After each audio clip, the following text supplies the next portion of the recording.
This terrible, horrible, no good video that I've tried to shoot 10 million trillion times and just haven't been able to get it right is a book talk slash movie comparison for Chocolat by Joanne Harris. I read Chocolat last month right before I got really sick the first time, and I kind of lost my mojo to do the book talk for it, but I kept my notes because I made a crap ton of notes about this book.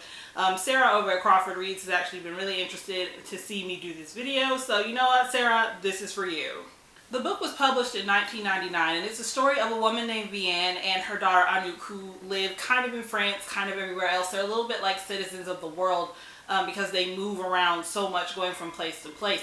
And they follow a particular wind that blows from the north. Wherever it tells them to go is where they go. And where they end up this time when the wind blows is in a tiny village in the south of France called Lansquenet. And Lansquenet is the type of town where everyone goes to the same church, everyone does business with each other, everyone knows each other's business, and if the town doesn't like you, you're not going to be able to stay there. Obviously, with Vianne and Anouk being newcomers, the townspeople don't necessarily take to them very well, and they make their lives very difficult. The head of all of this conflict comes when Vianne opens up a chocolate shop in the middle of town square, across the square from the church. And the priest of the church, Père Reynaud, who basically runs the town, decides that her opening up this chocolate shop at the beginning of Lenten season is a direct assault on the church, and he decides that that bitch gotta go. I really like this book because of the small things. I'm pretty sure I rated a 4 on Goodreads. It's probably a 3.5 for me on a bad day and a 4 on a good day. We'll get to why I kind of flip-flop between what star rating I would give it towards the end of this video when we get into the movie comparison. But I really like this book because of the small things. It's a pretty timeless piece of work, by which I mean it can easily be transposed into any setting or time, place, or have any array of characters, and it wouldn't really change the story.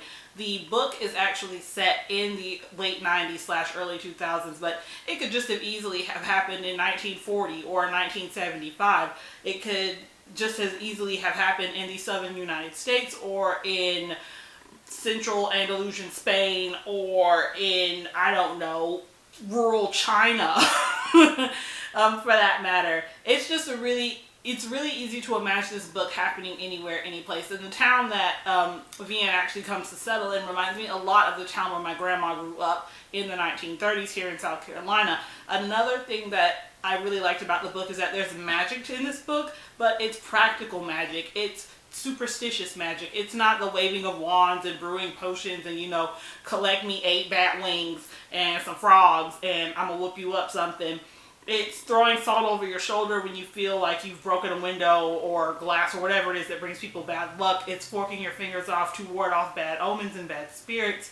It's that type of thing. It's intuition. It's another thing where it reminds me a lot of the type of magic that my grandma talks about people working in the small town where she grew up in the 1930s. Also, this book is really freaking quotable. Like, oh my god, this is the most quotable book I've ever read. The writing is very dense. Like, it's very heavy and sometimes you kind of just have to muddle through it. But it's very beautiful writing, and I feel like the author might have written the book in French first and then translated it to English for the final product. I say that because she grew up in a Franco-English household and French is her first language. She just happens to write her books in English, but I would be very interested to get my hands on a French copy of Chocolat just to kind of make a comparison between the French language of it and the English language and how it translates. So the movie. I actually saw the movie before I read the book because the movie came out in 2000, just 1 year after the book was published. And I was a kid back in 2000. God, how old was I? That's not important.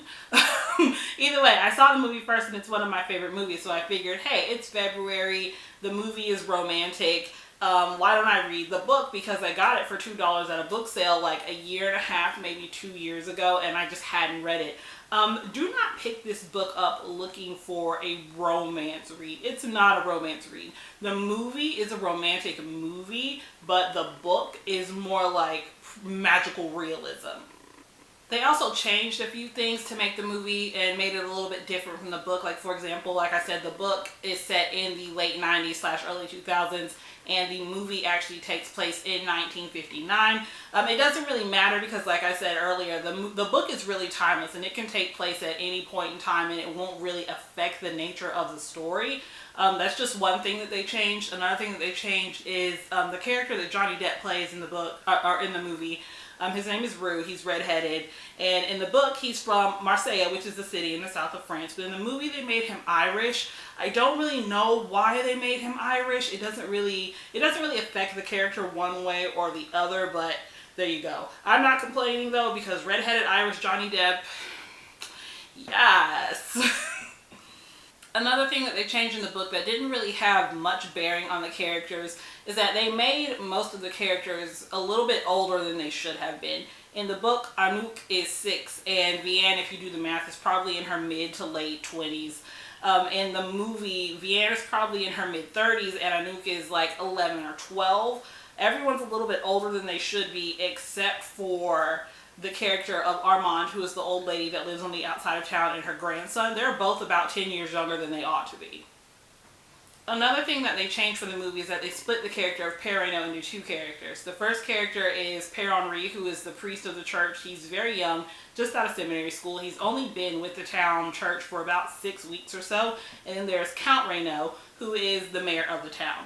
Père Reynaud in the book is a scary dude. Like, I don't want to run into him in a dark alley. He's the type of guy that probably whips himself in penance every night before he goes to bed.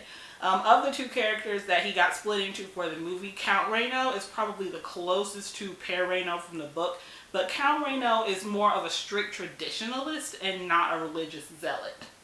In the book, there's a couple. Their names are Paul Marie and Josephine. They're the Muscat. That's their last name.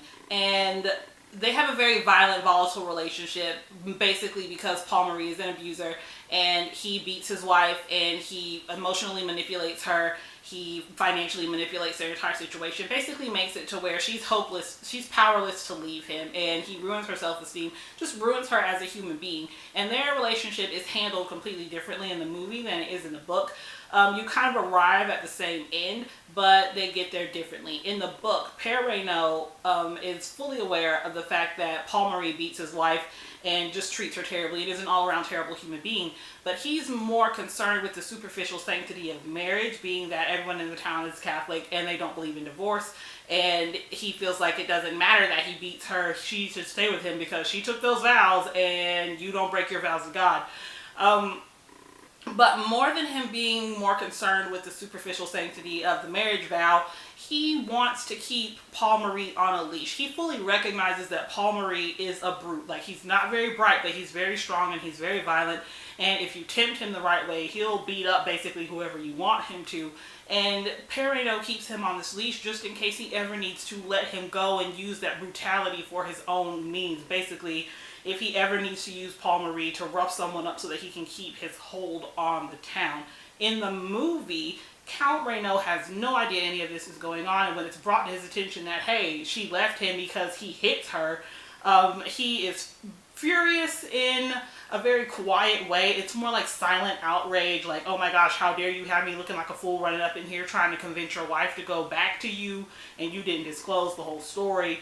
And he seeks to reform Paul Marie, to make him into a gentleman. He gets him a haircut and gets him a new suit, teaches him manners, a lot of superficial things. Again, we come back to this theme of superficiality. Is that a word? I don't know, but we're going to run with it. We come back to this theme of superficiality with the Père Reynaud, Count Reynaud character.